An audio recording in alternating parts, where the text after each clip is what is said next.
Hi, good evening, everyone.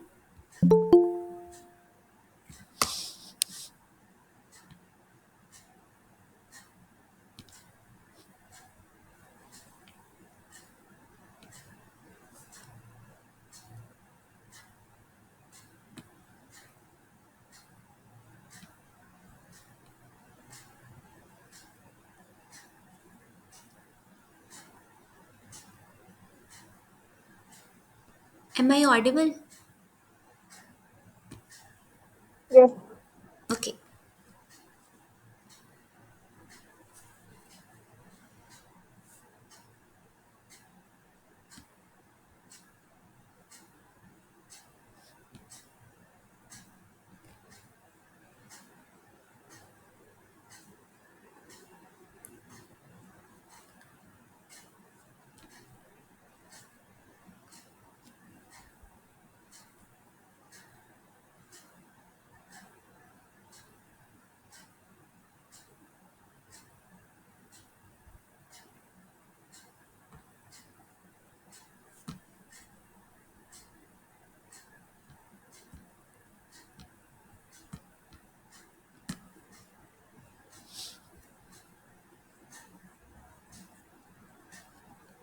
Screen is visible, na?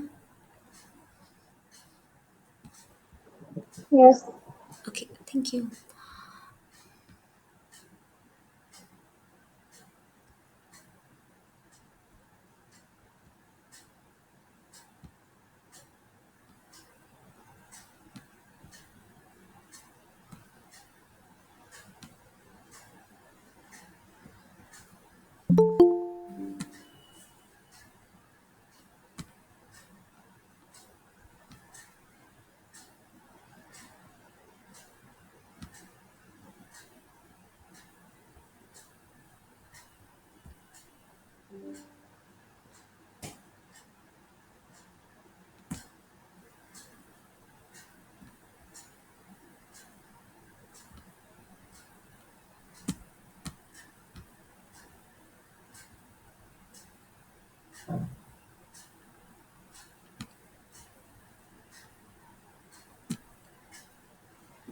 Hi, good evening, everyone. So, I'm Himanshu, PhD scholar from IIT Bombay. So, today I'm going to take your second week tutorial for the course Introduction to Cell Biology. In the last class, one of you asked this question like how to crystallize the DNA for X ray diffraction studies, right?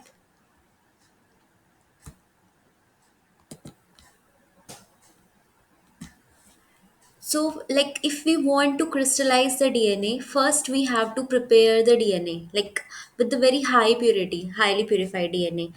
And that DNA should be free from all the contaminants, all the salts, all the contaminants. For that, we have to add some buffer solution optimization we have to do. And for the crystallization method, most commonly the methods used for the crystallization are the vapor diffusion method and hanging drop method. This is the like most commonly used method like to crystallize the DNA. And after that, we have to monitor the drop for the crystal growth. And this crystal formation may take like week or days to form, and if like crystals are not suitable, then we can adjust the conditions also, and later we can optimize the crystals. And after that, we have to harvest the like this crystals, and then cryo protection we have to do. For the protectant, why we want to do, what is the protectant, like what is the process of this cryo protection? Anyone wants to answer this question? Ma'am, because the crystallization rays are so high energy that the DNA can displace through its position. So we have to fix the DNA in its particular position for the process. Uh, yeah, that's true. But like, what is this cryo protection? Like cryo protection, matlab, what is this process?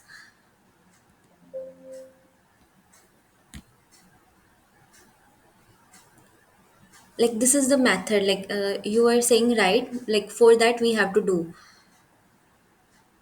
If we like without cryoprotection, if we I think, ma'am, cryoprotection is something that we place DNA in a very negative temperature so that it may fix itself. I think like that. okay, if we add like uh, without any cryoprotection, like even we when we want to store the cells or something for a long term storage, like in -80 or in liquid nitrogen temperature varies from like -196 degrees Celsius, right? Like -196 is very low now. Cells can't survive there. So for that we have to add cryoprotectant. Like if without cryoprotectant, if we want to store, if we store those cells, then what will happen to those cells? Yeah, what will happen to the DNA or some without cryoprotectant if we store? Anyone want? Ma'am, it will freeze and maybe the chances of shattering are much more higher. Yeah, and crystal will form, like we know now, like our cells are made up of 70% water, and the cells will, like all the components will crystallize and they'll burst out, and then nothing will be like uh, um, mean we can't do anything after that. So we have to add cryoprotectant so that it will give a very uniform temperature, like uniform degrees in the temperature very uniformly, so that it will freeze gradually and so that it will be intact structure. Otherwise suddenly it will freeze, then it will be harmful for the cells and it will burst the cells also. So we have to add cryoprotectant. Okay. And for cryoprotection, here we soak this crystal in the cryoprotectant solution to prevent ice formation. Otherwise, ice will form during the cooling, and so mostly like common cryoprotectant which are used in the laboratory, that is glycerol or ethylene glycol. These two are the most common cryoprotectant which we normally used. Like uh, while we want to store our DNA or cells or RNAs, not RNA, or like bacterial cells or and mammalian cells. So normally we add this glycerol and ethylene glycol. Like for mammalian cells, if we want to store, then we will add the DMSO. DMSO is also a cryoprotectant. So we make the stock of this mammalian cells in the presence of DMSO. Wait a second.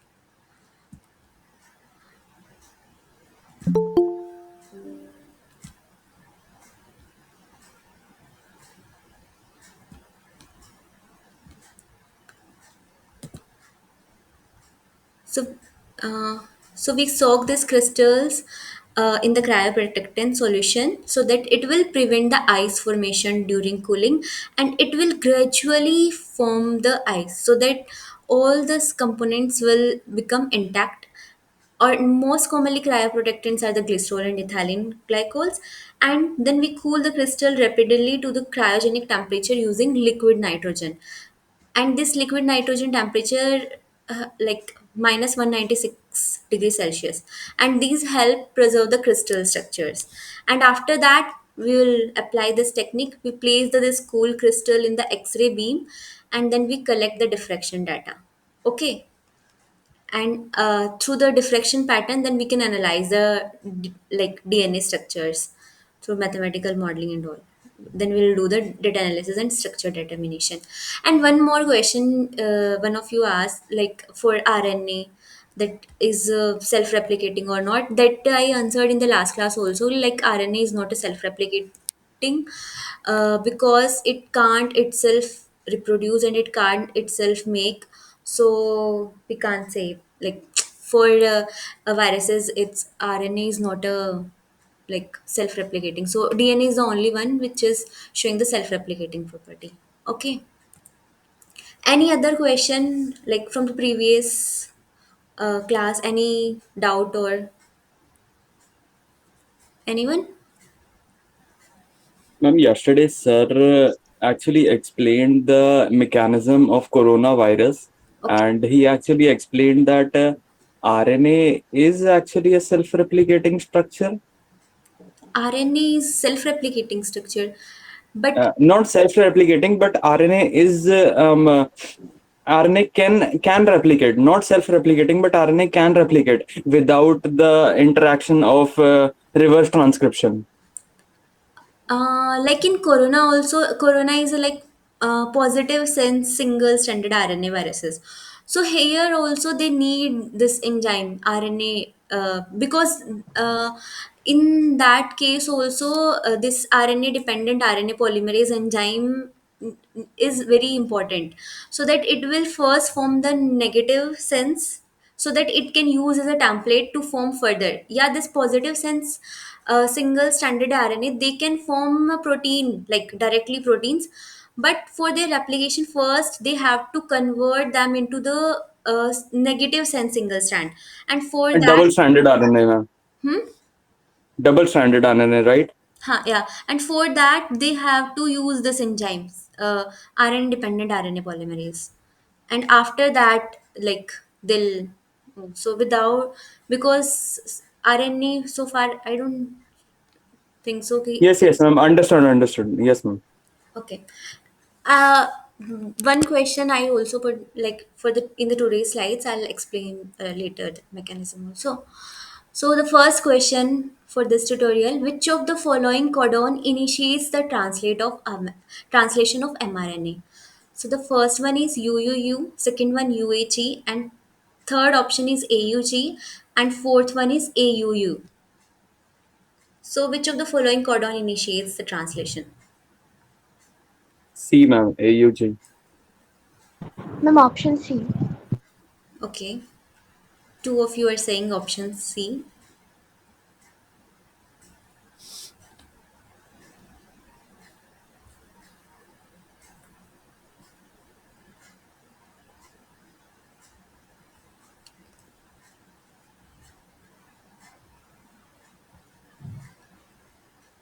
Any other option? If any, like anyone else, if they think that this is not the correct option.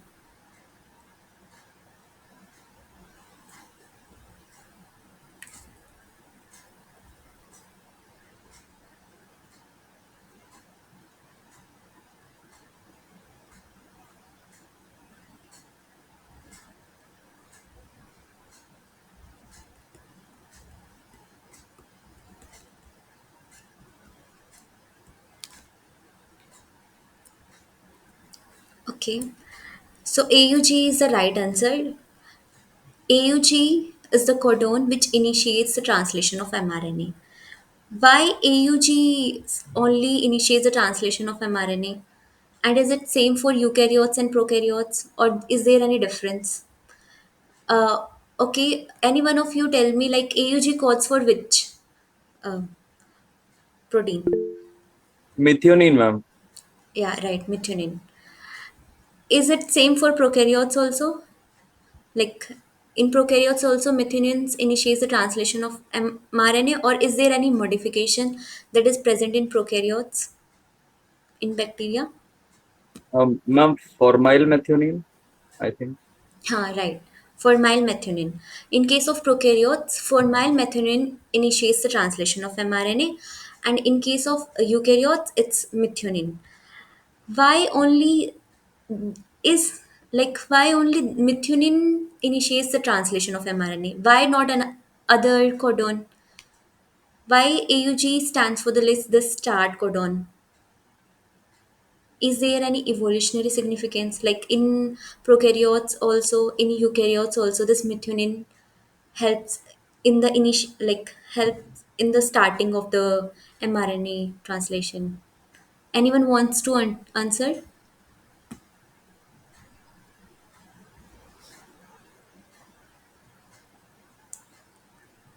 Is there any specific property present in this AUG?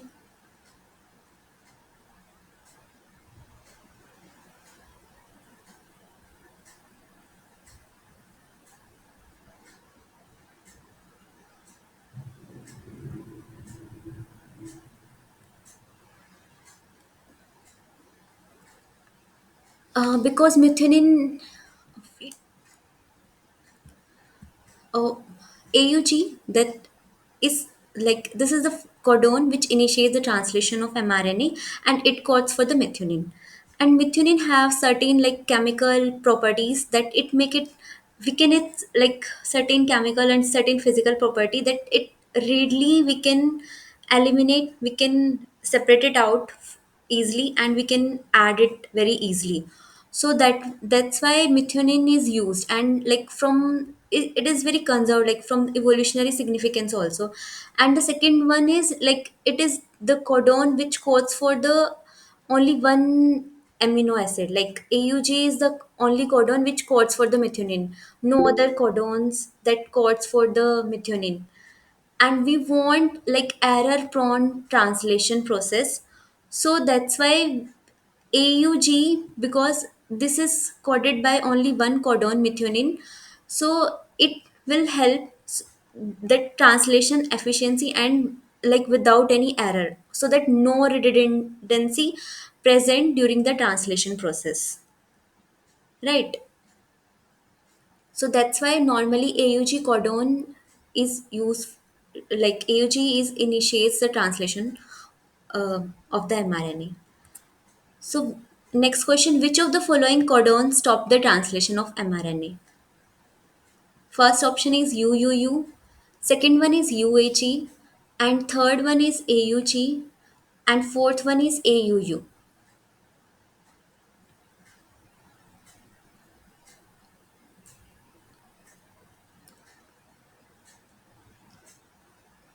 Now, like translation initiation, we see like it is coded with AUG. So, what codon we use normally to stop the translation of mRNA? Because if UAG. UAG, okay,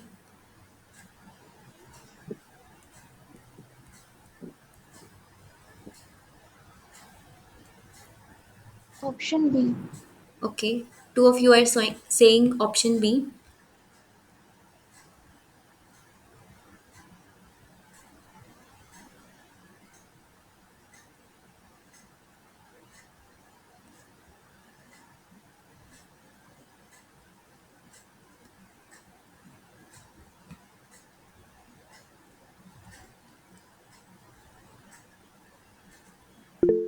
Is this is the only codon which help, like which stop the translation of mRNA, or is there any other codon, like any other stop There, codon?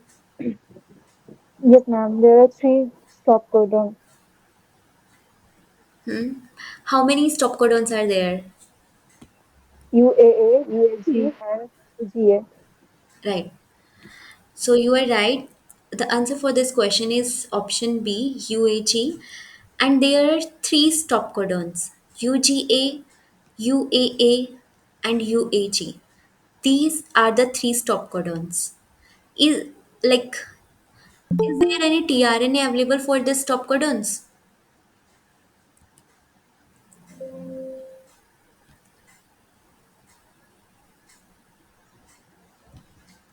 Is there any tRNA available for this stop codon?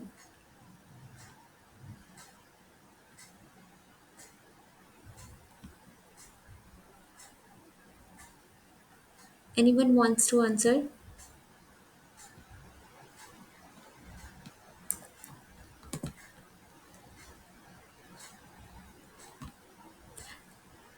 When mRNA translation will be there, we know that ribosome will come and sit on this mRNA, and there is a amino like two site, A site and P site. One is acceptor site and second one is peptide site. Acceptor site which accept the amino acids, and here like through the tRNA we know na, like each codon have a specific tRNA, right? We have total 64 codon. So I am asking, is there any tRNA present for stop codon also or not?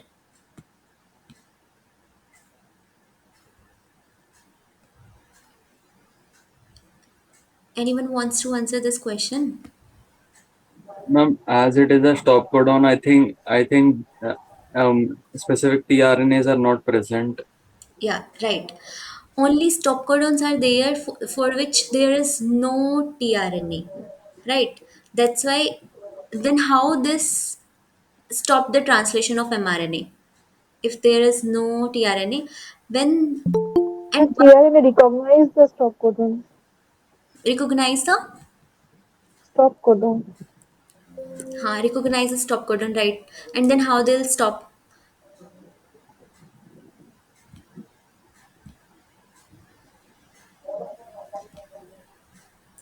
And why three stop codons are there? Why three stop codons are present? Why not only one?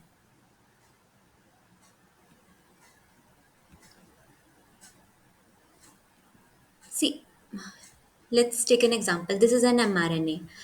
If by chance, like any mutations or something will happen, here is our stop codon. If by chance it will bypass this, so that if, like, to reduce the error or to reduce and like for redundancy, like for second check, there are three codons which help in the, like, which stop the translation of mRNA, so that if there is any case, if there is any bypass, so that next time any other codon, like any stop codon will come after that, it will stop the translation of mRNA and stop the that, so that truncated protein will not form, or defunctional or some other protein will not form. That's why stop codon always coded by the three codons, that is UGA, UAA, and UAG, and initiation of the translation is always coded by the one codon, that is AUG. And these like this stop codon and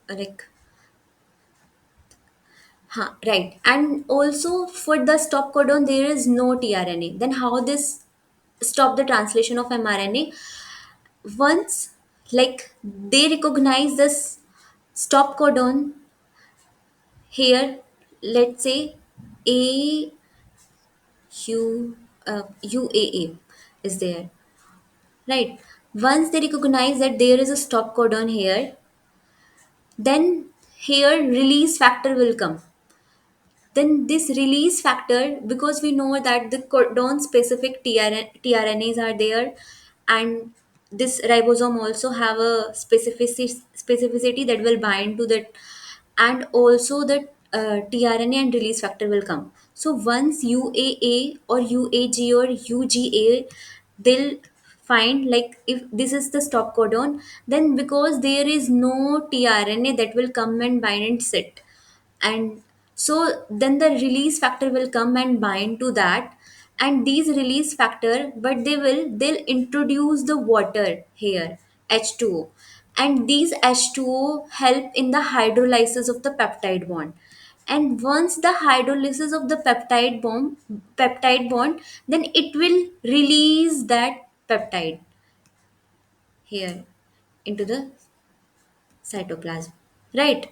Because we know now how the peptide bond will form. There is a hydrolysis reaction and there is a condensation reaction, there is a release of the water and CONH bond will form, and also that this polypeptide bond will form and it will release the this polypeptide chain.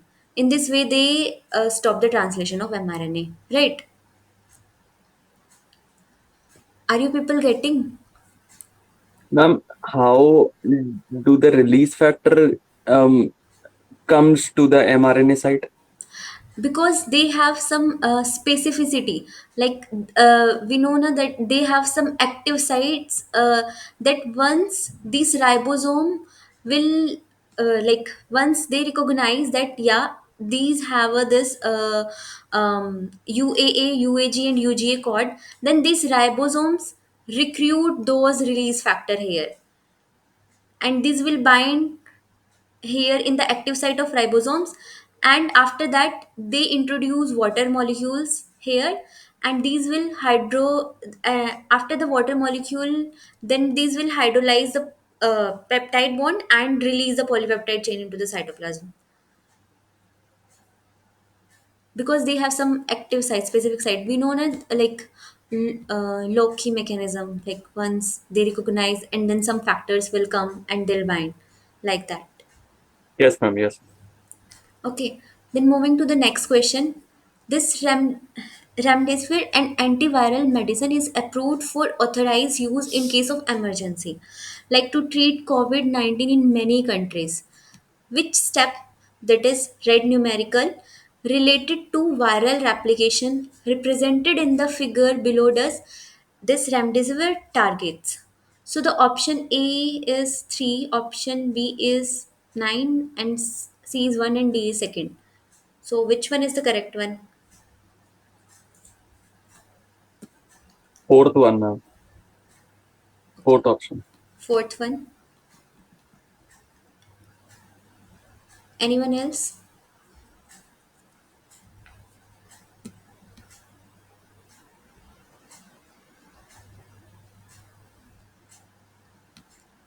During COVID 19, this is the widely used medicine which is like approved during emergency.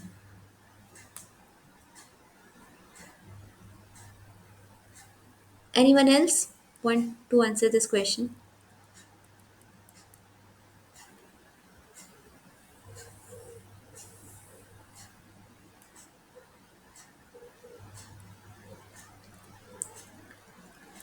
Okay, option fourth is the correct answer for this one. So SARS-CoV-2. All of you aware about this virus? Is it a single stranded or double stranded RNA virus, or is it a DNA standard viruses? SARS-CoV-2. Single-stranded RNA virus. Right, single stranded. And positive sense or negative? Negative, I think. No, it's a positive. It can make the protein directly, but for like continuity it have to convert into the negative sense so that it will continue its replication. So this is the antiviral medicine which is used for the covid-19 because it block the which step, this RNA dependent RNA polymerase enzyme. And what the RNA dependent RNA polymerase do, in the last class also we discussed, as the name also depicts, it's a RNA dependent and RNA polymerase. It makes the other complementary strand of the RNA. Yeah. So will these antiviral medicine will introduce into the, and it will inactivate this viral RNA. So in this way it hinders the viral replication and it will stop their replication. So in case of emergency, during COVID pandemic, it is widely it is one of the widely used antiviral medicine, and also we called it as GES 441524. So next question is, which of the following is a property of an intron in an eukaryotic mRNA? The first option is introns are the non-coding sequences that separates exons in monocistronic mRNA. Second option is introns are palindromic sequences that self splice to form a lariat structure.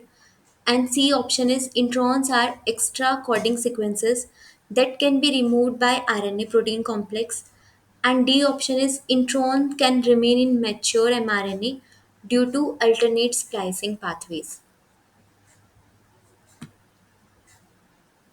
First one, ma'am. First one. Okay, first one. Anyone else? Other people, you people also respond. Like, if you don't know, still you try. Like read one by one and eliminate the options like which you think this is not the correct one, and then go to the second one, and then Option A. okay, option A. Anyone else?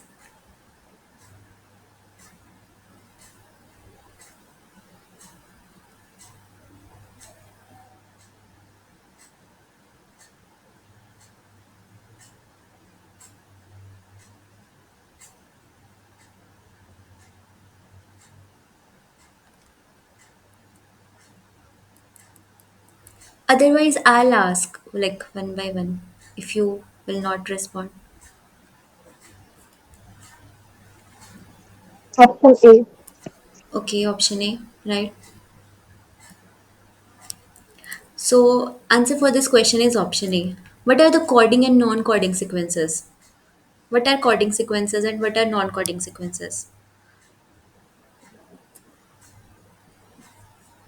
This so you people know because it's very basic. Coding. Hmm? What are coding sequences?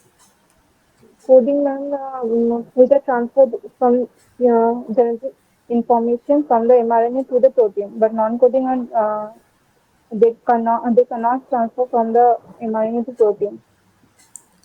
Then why DNA have most of the parts are the non-coding sequences? Like, what is the use of this non-coding sequences? Like, why this non-coding sequences are present?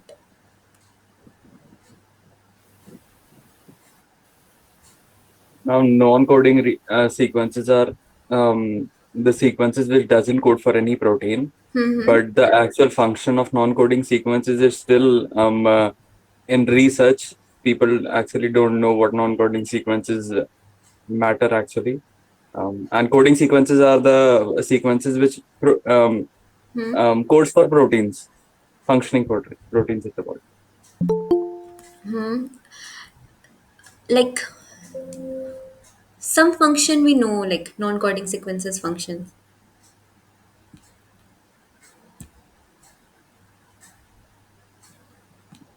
They terminate the process of transcription. I mean, stop codon. Hmm?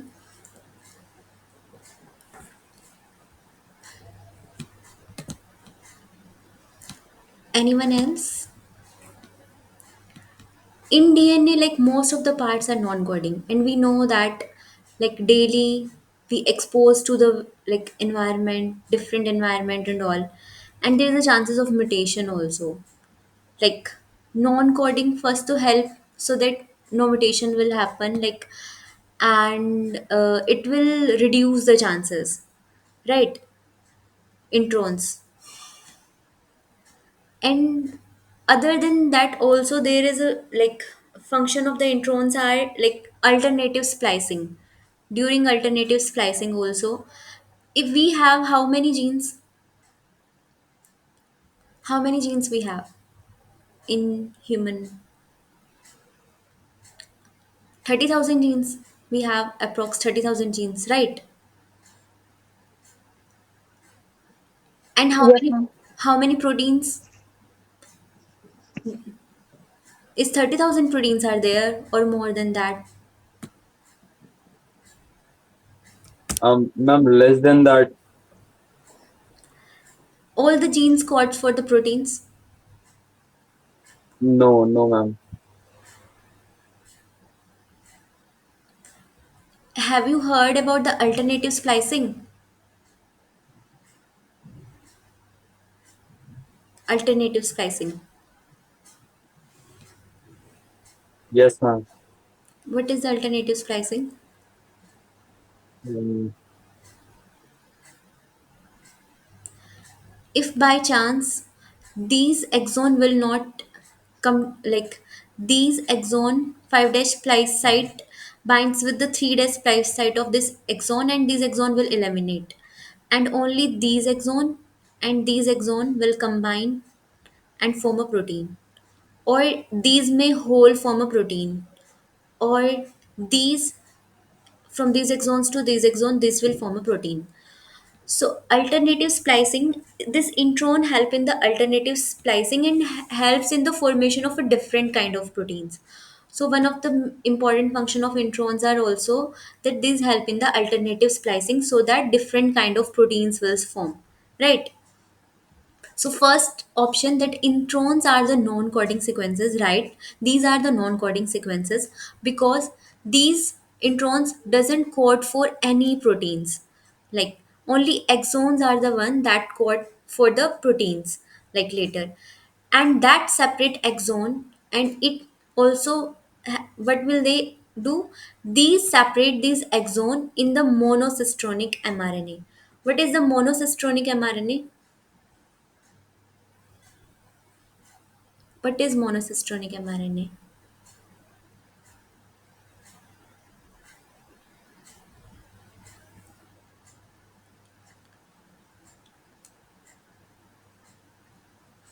Have you heard about polycystronic mRNA?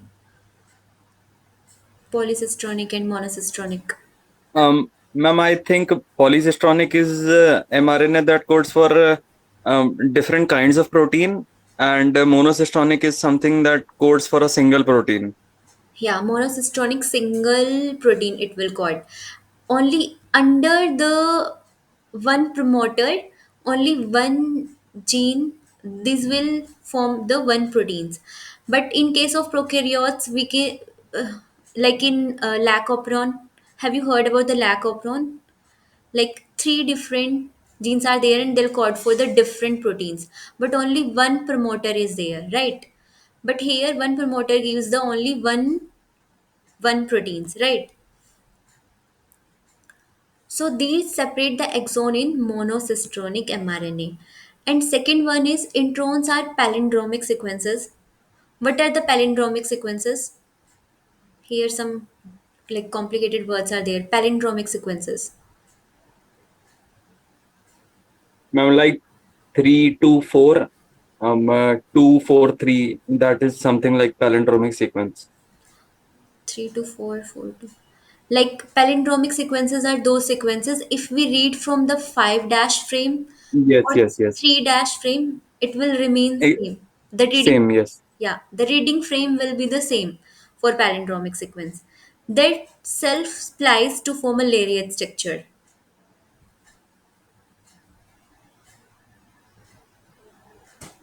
So is this true?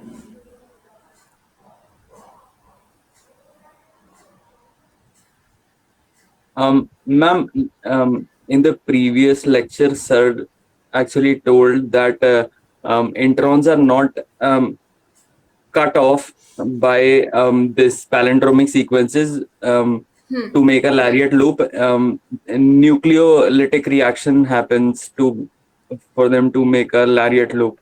Yeah, right. So that's why this is the wrong statement, right? So first one is the correct one. And third one is the introns are extra coding sequences that can be removed by RNA protein complex.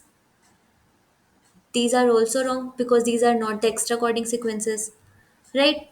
And introns can remain in mature mRNA due to alternative splicing pathways.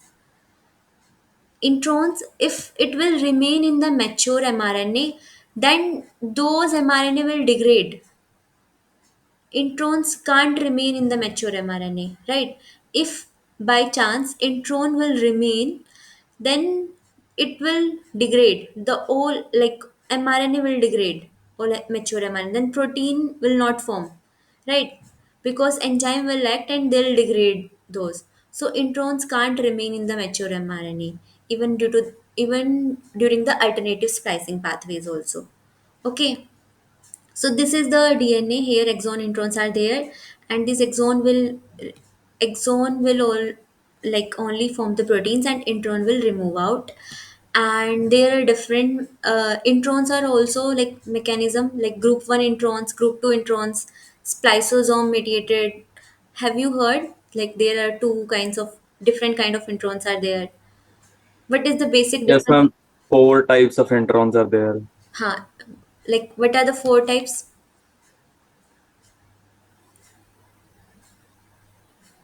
I'm not sure about that, but I know there are 4 kinds. Okay, in is lariat structure formed in all the introns? Okay, let's move to the next question. Like in that, you people can answer. The formation of lariat-like structure in the EM image. EM means electron microscopy image. Below is the characteristic of. First one is DNA replication, and second option is splicing. Third one is transcription, and fourth one is protein synthesis. So this lariat-like structure is the characteristic feature of which mechanism? Splicing, ma'am. Okay. Anyone else?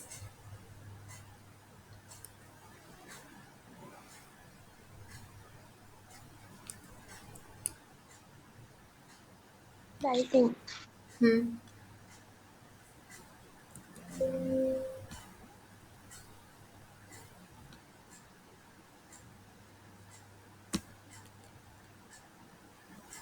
Nisha,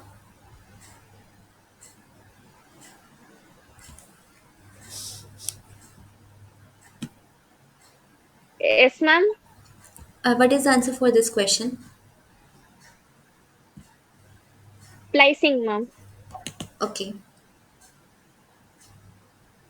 Okay, you are right. Like lariat-like structure is the characteristic feature of this splicing. So, is this lariat-like structure formed in all kind of introns, or like out of the group 1 and group 2 introns? Basically, we know that in eukaryotes mostly that this nuclear protein will splice by the spliceosome mediated complex, but here we also divide three types, that is spliceosome mediated group 1 introns and group 2 introns. Are this lariat like structure formed in the group 2 introns also, or group 1 introns also, or it is formed in the group 2 only?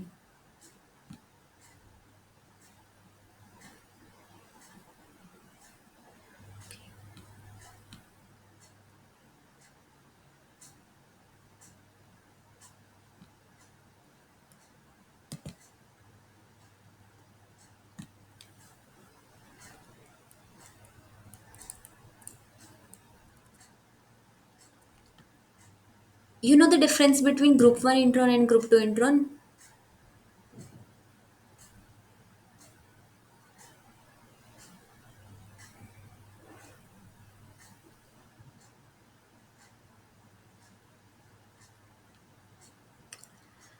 Okay. Is there any difference of this branch point? You know what is 5 prime splice site, 3 prime splice site, and branch point?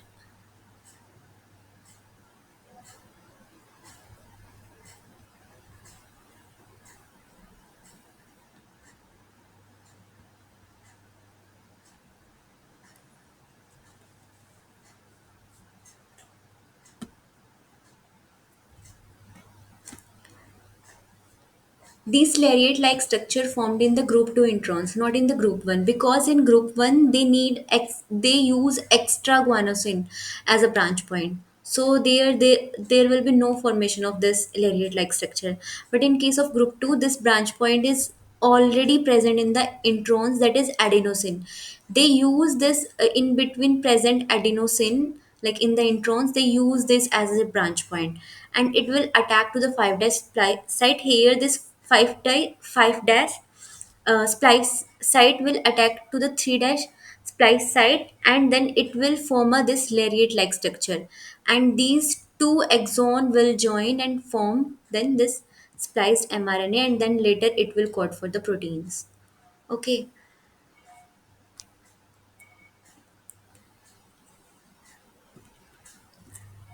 Yes, ma'am. Yes, ma'am. In the next class you people read about like what is the difference between all like spliceosome mediated group 1 and group 2 types of introns, and also like what is the mechanism of this. I'll ask question like in the next class also, because this is very important topic. Then how many tRNA are required to translate all 61 codons? First one is 31, second one is 32, third is 30, and fourth one is 29. How many tRNAs are required? This is a memory based question. Like considering Hubble hypothesis and all degeneracy and all the properties of codons, how many minimum tRNA you people can think that is required to translate all the 61 codons? 61 codons, because we know that for stop codons there will be no tRNA, right?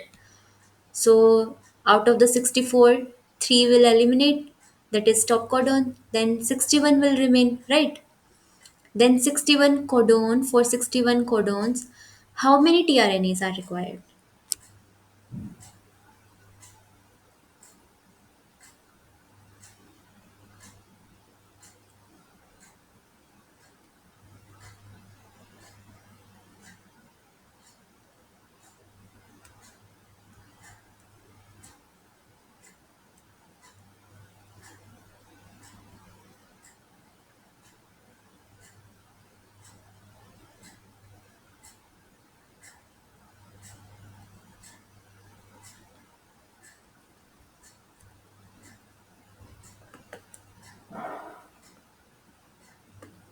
Anyone wants to answer for this question?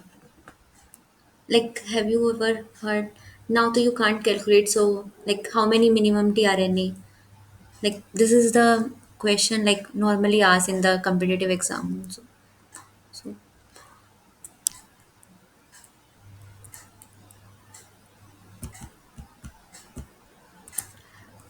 so there are 32 tRNA are required to translate all the 61 codons. Minimum 32 tRNA. Okay, because we know that na some codons code for more than one protein also, right? And considering the Wobble hypothesis also, minimum 32 tRNAs are required to translate all the 61 codons. Okay, next question. In which of the following cases the first base of anticodon pair with only one codon? Only one codon here. When the first base of anticodon is A or C. Second is when the first base of anticodon is A or G. Third one is when the first base of anticodon is inosine. And fourth one is when the first base of anticodon is G or U. So, in which of the following cases you people think that the first base of anticodon pair with only one codon, first base.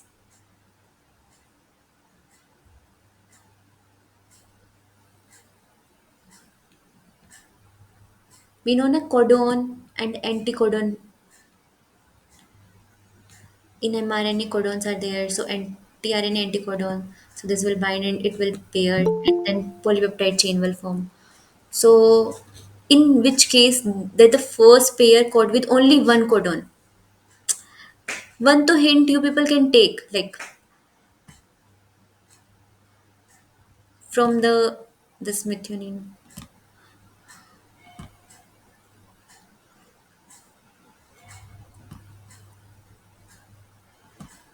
And second option, Okay, second.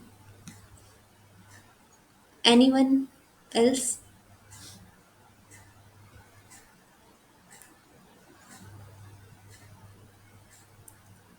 I already told also like in the first slide like AUG is always code for the methionine.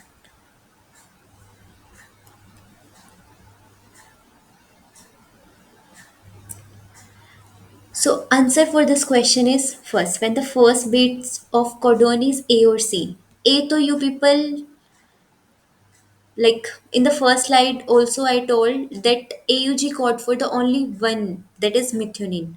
Right. When the first base of this anticodon is C or A, the base pairing is very specific. It was found that when these type of pairing is there, then there are very hard, rigid and stable structure. So it will not code for any other. So only one codon is recognized. When the first base of anticodon is C or A, then the base pairing found and the hydrogen bond will form between those is very specific, and only one codon is recognized by that tRNA. So in that case, that type of codon will code for only one type of protein, right? Not any other. So when the first base of anticodon is C or A, the base pairing is very specific and only one codon is recognized by that tRNA. And when the first base of the anticodon is G or U, then the base pairing is very like base pairing is less specific, and in that case two different codons may be read. Like it may code for the leucine or isoleucine, like two different codons, not only one. Then it may read like two different codons. If the base pairing, if the first base is G or U, mostly it base pairing in that case is very less specific.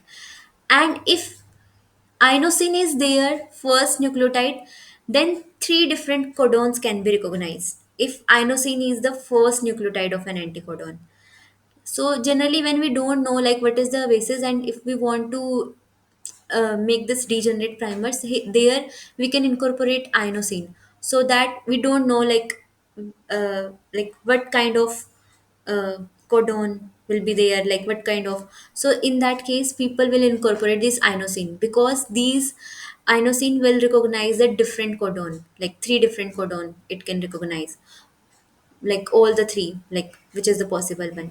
So if inosine is the first nucleotide, then three different codon can be recognized. So these are the three important points you people can like remember this. Okay. Peptide bond is a what kind of bond? Covalent bond, A option. Second option is ionic bond. Third option is metallic bond. And fourth option is hydrogen bond. Like what kind of bond is peptide bond? Covalent bond, ma'am. Okay, covalent bond. Anyone else? Covalent bond. Okay. Two people are saying covalent bond. Anyone else?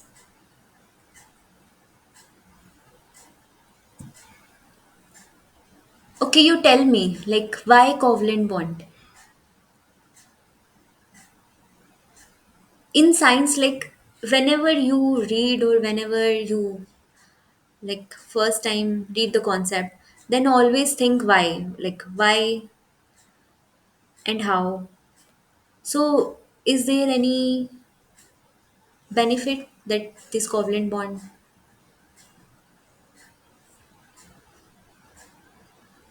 You people are right. Covalent bond is the answer. Ma'am, covalent bond is much stronger than hydrogen bond. That's why peptide bond has to be the phosphodiester bonds have to be much more strong as they are the base of the DNA. That's why it is covalent bond. It is much stronger. Phosphodiester bond. Okay. Hmm. Not phosphodiester bond. That I was wrong that way, but Hmm. in general, peptide bond has to be stronger Hmm. Right. It has to be than stronger. Huh, you are right. What are covalent bond?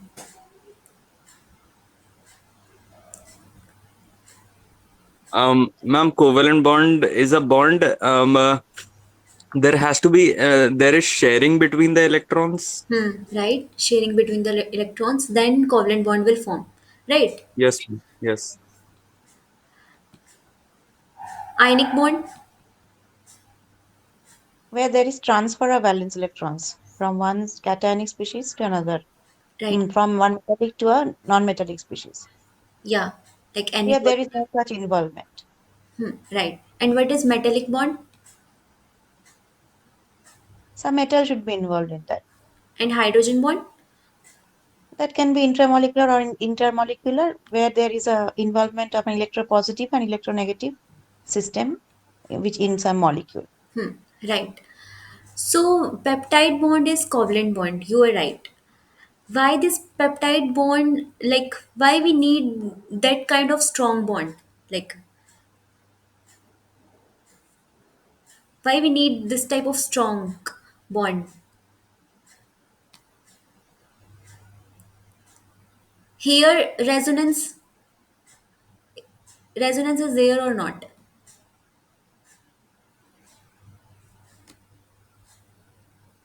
Is there? It can become C plus O minus if that bond breaks. Right, there is a resonance, and we know that There is a resistance, yeah.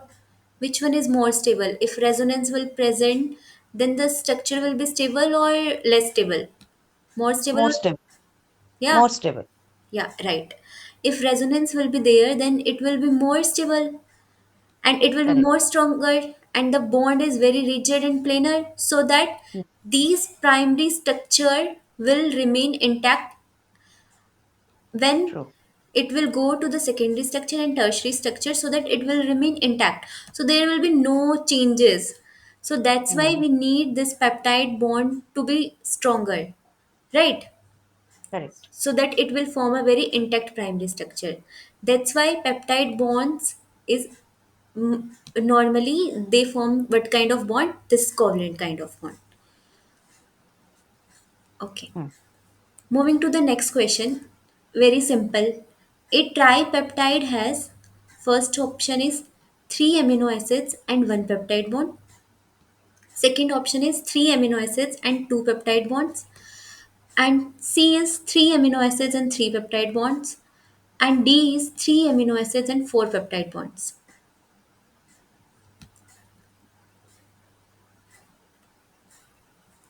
You have 1 minute, 2 minutes time. This is very simple question. The amino acids and two peptide bonds. Option? Option B. Okay, option B.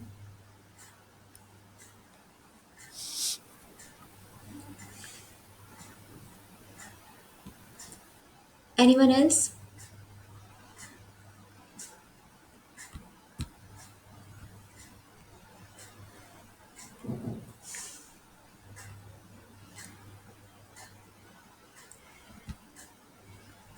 This is very simple question. At least please respond for this. Like which one is the correct answer for this?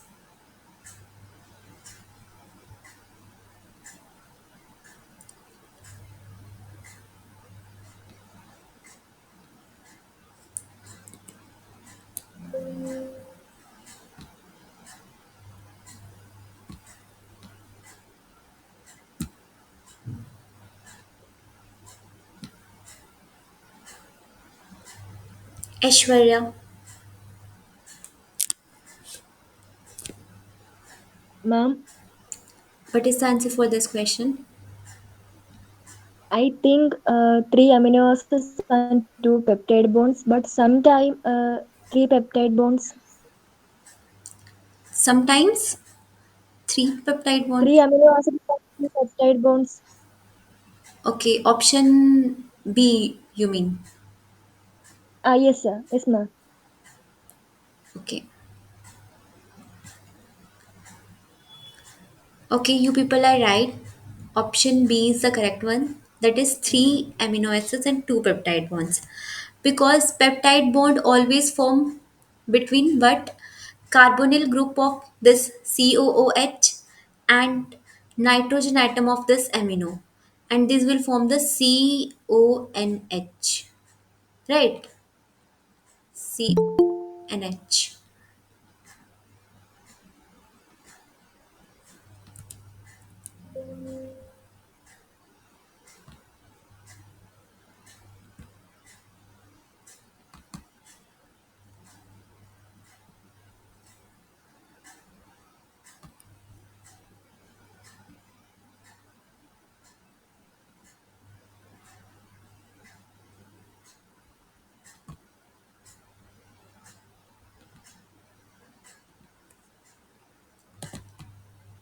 So here we can take example of this. Here these three different amino acids are there. That is glutamate, cysteine, and glycine. And first carbonyl of this glutamate and amino group of this, the second one, cysteine, it will form one peptide bond. And here cysteine ka carbonyl group and glycine का nitrogen atom, this will form the second peptide bonds. So these three amino acids will form the two peptide bond and we called it as tripeptide. Okay. Then the next question is because there are 4 into 3 is equal to 64 possible combination of triplet codons and most amino acids are specified by more than one codon. This is the concept of. This is a memory based question and but we call this property what we called as option A is triple codon, option B is equivalency, option C is processivity, and option D is degeneracy, in which amino acids are coded by more than one codon. So what we call this property?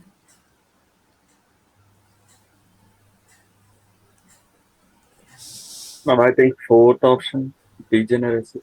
Okay. Any other? Anyone else?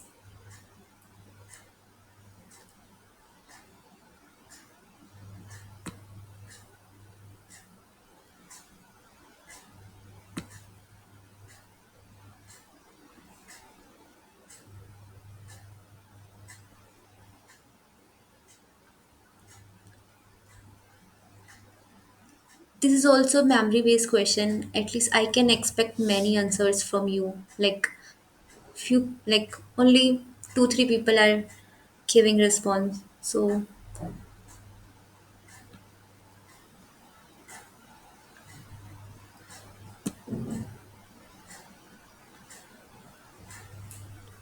Ma'am, the answer is degeneracy.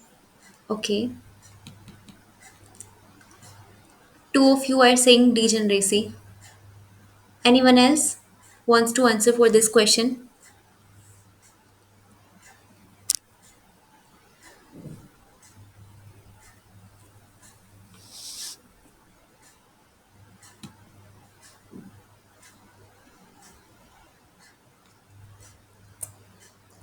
Okay, you are right that degenerate is the right answer.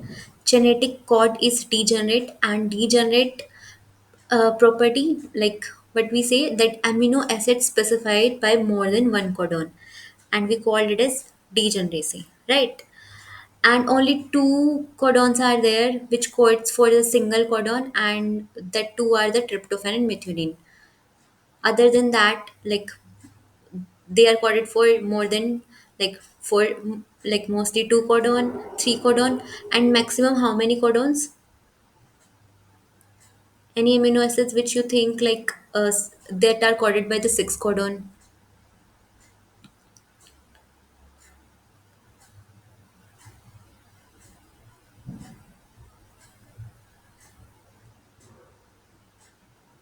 Which amino acid is coded by the six codon?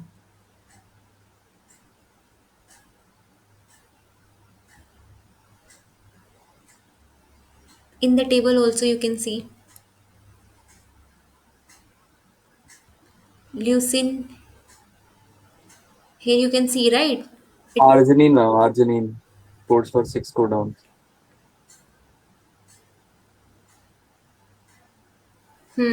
arginine also, and leucine also, right? Leucine and arginine are coded by how many codon? Six codon, right? Yes, And what we call this property? degenerate. Right, degeneracy. Okay, moving to the next question. Which of the following amino acid are exception to Ramachandran plot? A option is proline and alanine. B option is glycine and alanine. C option is proline and glycine. And D option is lysine and proline. So, which amino acids are exception to Ramachandran plot?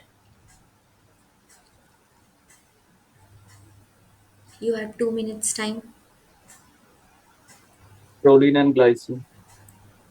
Okay, proline and glycine. All of you people aware about the structure of all the amino acids? Like what is the structure of proline, alanine, glycine?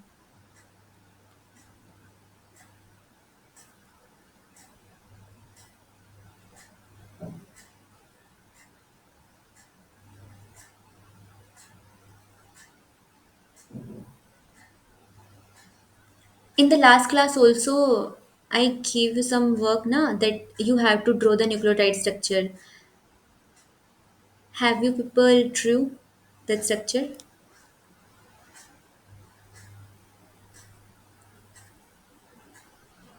Adenine, guanine. I told you na in the last class.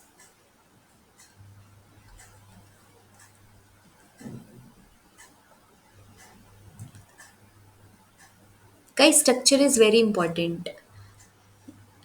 Like to understand the biology, you have to know like what is the structure, because all the concepts lies in the structure.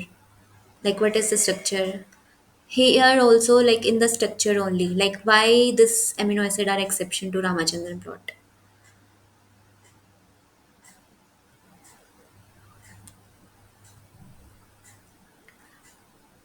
Okay, you tell me, you know this Ramachandran. This scientist is from like which country? India, ma'am. Okay. And you know where he did, like where he discovered all these findings?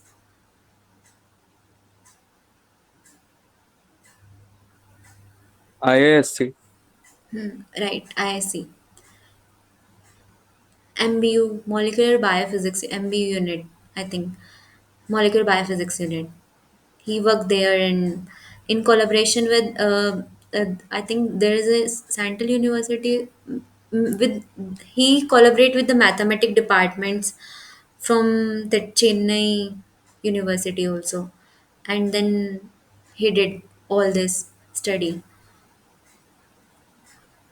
related to this. Like this is very important study because of that, like now we can analyze all the structure of this proteins, but still he didn't get Nobel Prize, but his contribution is very, like,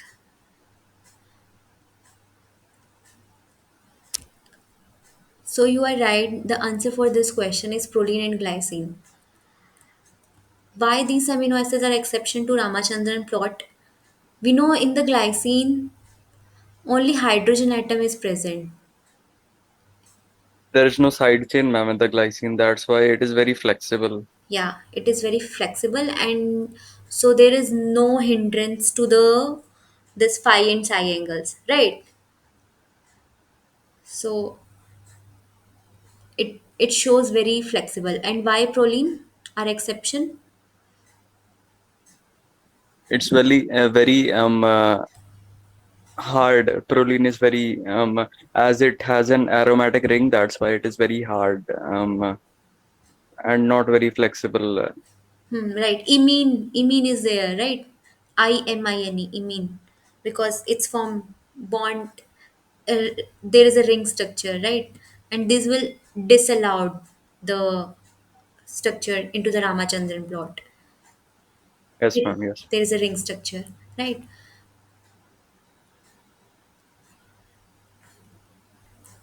That's why these are the exception to Ramachandran plot.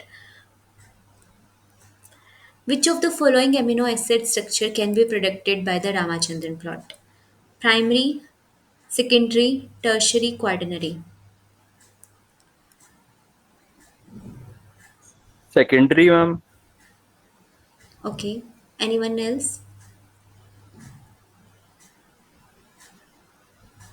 In Ramachandran plot, what is the x-axis depicts and what is the y-axis depicts?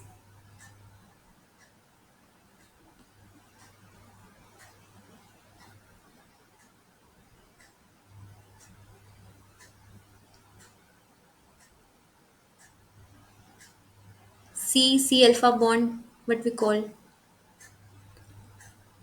and CN, Ma'am, psi and phi bond. right? X Yes. depicts phi and this y is psi, right? Yes. Yes, ma'am. And we can see the alpha helix structure, beta, like through the mathematical calculation and all those. Then this Ramachandran, through this Ramachandran plot we can predict like secondary structure. So because of this plot it will, like, it is very easy for us to predict the structure for any proteins, right? Secondary structure of any proteins. So secondary structure we can predict by this Ramachandran plot. And the phi angle, what is the phi angle? And what is the psi angle? We know that this is the graphical representation of the phi and psi angle. X-axis represent the phi angle and the y-axis represent the psi angle, right? And the phi angle represent the rotation between the N and C alpha, bond between the N and C alpha, which, and these form the backbone of the amino acid, right? And it describes how peptide bond on one side of the alpha carbon can rotate relative to the next peptide bond. C and N here, CONH. So C alpha and this N group. because one is one amino acid and this is the second, like next peptide bond. So it describes that how peptide bond on one side of alpha carbon can rotate related to the next one. And the psi angle represent the rotation around the bond between the alpha carbon and this carbonyl group in the backbone of amino acids. And it describes how this peptide bond on other side of the alpha carbon can rotate. And what is the importance of this? This specific value, this phi and psi value, determines the overall folding and shape of the proteins, and particularly its secondary structure, like all the proteins, overall folding of all the proteins and shape, like alpha helix and the beta sheets. So this is the importance of this Ramachandran plot. Okay, that we can predict the secondary structure of proteins. And the next question is, what is the omega angle of the peptide bond? And the omega angle of the peptide bond is acute, obtuse, right angle, or planar. 180-degree, ma'am, planner. Right? Anyone else? We already discussed also in the previous slides when, like, we know that the peptide bond is a covalent bond. So, Option B. 180-degree. right, 180-degree. 180 degree. You people are right. Omega angle of the peptide bond is planar and rigid. And because of this CONH resonance structure, this is the protein backbone. We know that they describe with the phi, psi, and omega torsion angle of the bonds. And this phi angle is the NC alpha that we already described. That NC alpha is the phi angle and C alpha C bond is the psi angle.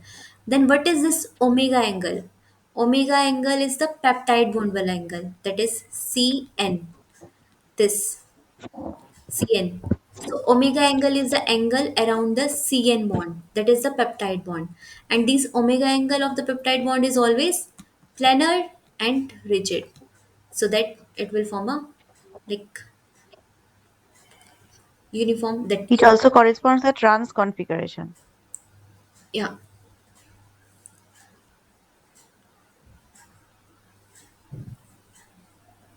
So the next question is, which of the following are known as the helix breakers? A option is proline and glycine, B is isoleucine and leucine, and C is valine, and D is threonine. So which of the following are known as helix breakers?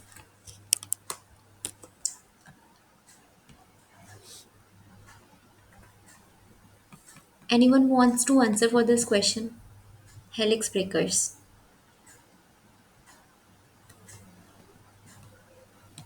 Proline and glycine, option A. Okay. Proline and glycine. Option A. Proline and glycine. Okay. So many of you are saying proline and glycine. Why you people are saying that these are the helix breakers? We already discussed also. I think because they have an unusual shape, there is a disruption between the two strands of the helix. So that's why proline and glycine, I think.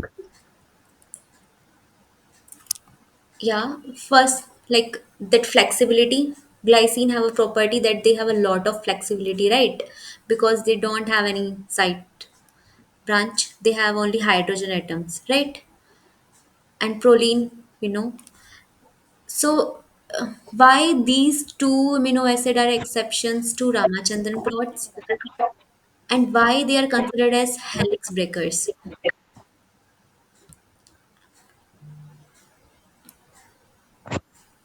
So, there are some few characteristic feature of this amino acids that make them exceptions to the Ramachandran plot. So first, glycine. That glycine is the smallest amino acids, right? With just a hydrogen atom as its side chain.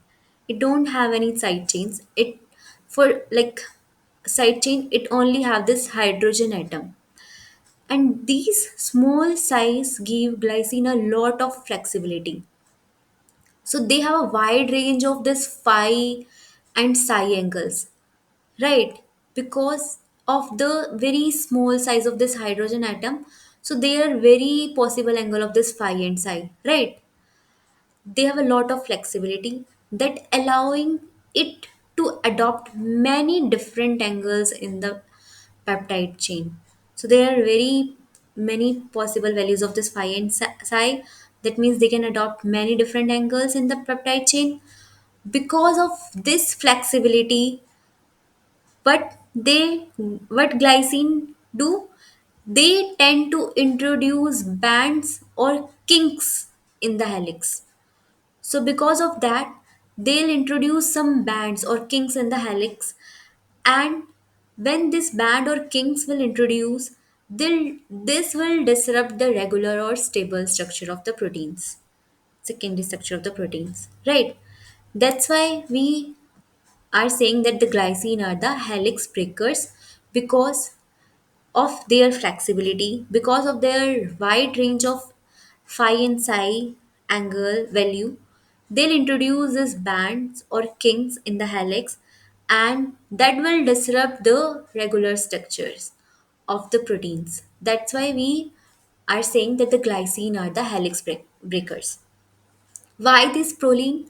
Proline has also a unique structure. We know that its side chain bonded to the amino group, and these form a ring.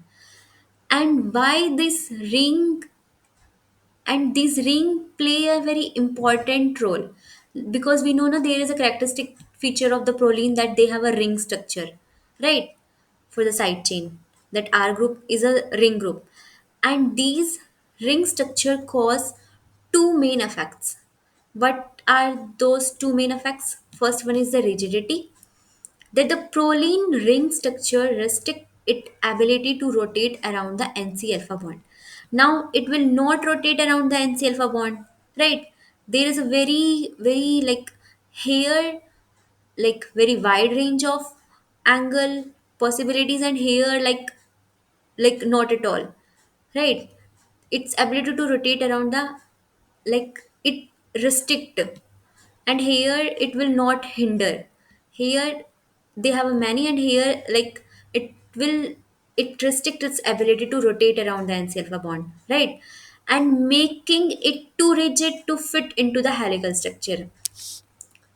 Like in all the like whenever there is a saying, like if there is a more, then also it's a disadvantageous for organism, and when there is a very few, like nothing at all, then also. So this is the case, like glycine very flexible and proline very restricted, right? And restricted make it very rigid to fit into the helical structure comfortably, and here too flexible that it will introduce the band or kinks in the helix. And the second point is disruption of hydrogen bonding. In an alpha helix, each amino acid typically form a hydrogen bond with another amino acid 4 residue away, right? However, proline lack a hydrogen atom on the nitrogen atom of its amino group, so it can't participate in hydrogen bonding within the helix also, right? So this is the two characteristic feature of the prolines, that these act as a helix breakers. That's why we call proline and glycine as a helix breakers. Moving to the next question, that the secondary structure is defined by hydrogen bonding, van der Waals forces, covalent bonding, and ionic bond. Here we are talking about, here in this question they are asking about secondary structure of proteins, right? Like it is defined by which type of bonding? Hydrogen bonding, ma'am. Okay. Anyone else?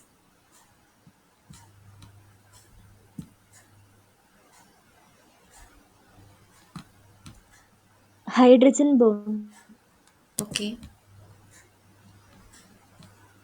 Two of you are saying hydrogen bonding. Anyone else want to answer for this question? Hydrogen bonding. Okay.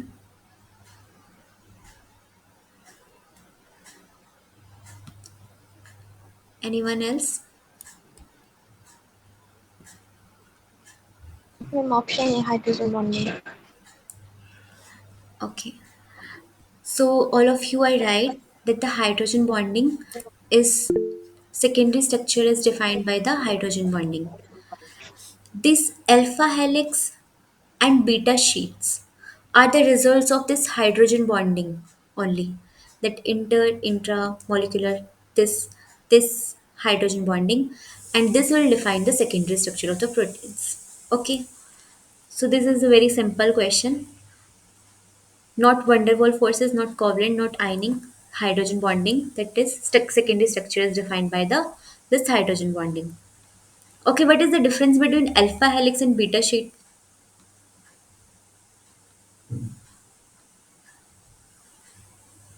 Like what kind of is there any difference between the hydrogen bonding between alpha helix and beta sheet? Or the hydrogen bonding is same for alpha helix and beta sheets? Like hydrogen bonding is the correct answer. Yeah, secondary structure is defined by hydrogen bonding. But how these alpha helix and beta sheets are different? Like both are defined by hydrogen bonding, right?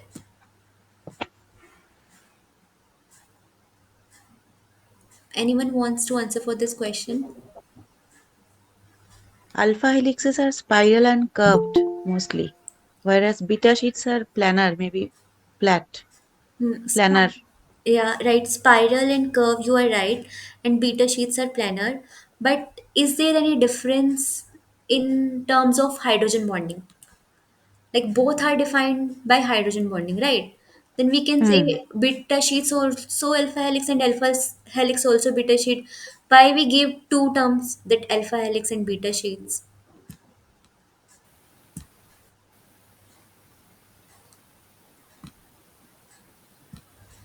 Like only Ma'am, the as seen in the diagram, I think in beta sheets there are strands of proteins, and the hydrogen bonds are between the two strands, hmm, as shown in the diagram. okay. But in alpha helix, there is only one strand of the, and hydrogen bonding is upwards to downwards direction, matlab, in middle, I think. What we called it as? Like, is there any specific name? What kind of like hydrogen? How many kinds of hydrogen bondings are there? Two types. Yeah, right. Two types. And what are those two Hmm. types? Intermolecular and intramolecular. Right. So the main difference between the alpha helix and beta sheets that in case of beta sheets, Ah, intermolecular it is hydrogen. intermolecular, correct. Yeah, And right. another one is the intra, right, right. Right. Correct. You both are like you both of you are right that here two strands are there. That means intermolecular hydrogen bonding, right? And Correct. also that planar structure because of this intermolecular hydrogen bonding and this spiral. And you were saying that diagonally Yeah. these hydrogen True. bondings are there and it will form spiral because of inter intramolecular, Intermolecular. like Hmm. within the molecular, right? Within, yes, Yes, yes. ma'am. Right. So these is the basic difference between the alpha helix and beta sheets. Like irrespective of like both are defined by the hydrogen bonding. And then moving to the next question, very simple and memory based last question of this class. For the rotational span of the phi and psi angle is 0 to 90 degree, A option. B is minus 90 to plus 90. C is minus 180 degree to plus 180 degree. And D is 0 degree to plus 180 degree. So the rotational span of this phi and psi angle is.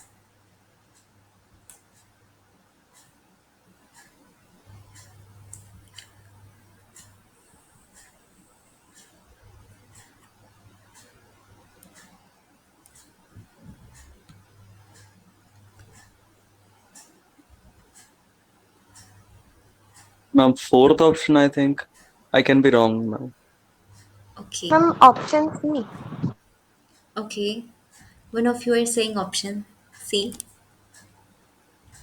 Think like like if you are thinking minus 180 degree, and if you are thinking 0 degree or minus 90, like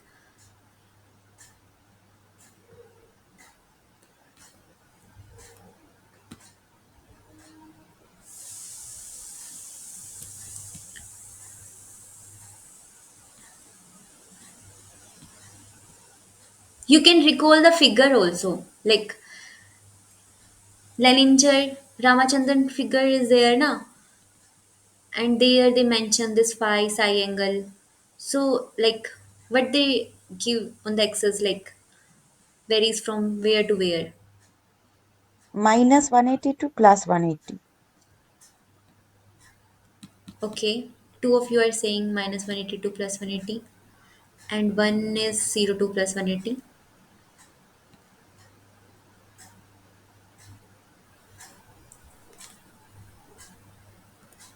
Okay, I want to tell you one thing, guys. Like, whenever you read anything, now, first you carefully observe the figures, like structures, figures. First, whenever you read or go, like, even for paper, articles, or any concepts, first you look at the figure, look at their axis, look what the figure wants to tell you, and then you read the concept and then again go to the figure or structures. In that way you people can recall your concept very quickly. Like whenever anyone can ask you any question, then you will be able to answer very easily, right? So the answer for this question is C, that minus 182 plus 180, even like in the Leninger figure also they mentioned. So the rotational span of the phi and psi angle is minus 182 plus 180. Okay. So this is the end of the class. If anyone have any question, then you people can ask.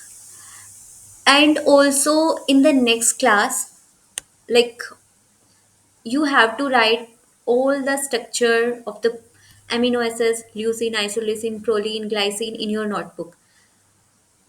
I can ask any one of you show the structure of the amino acids. Okay, is it okay for you?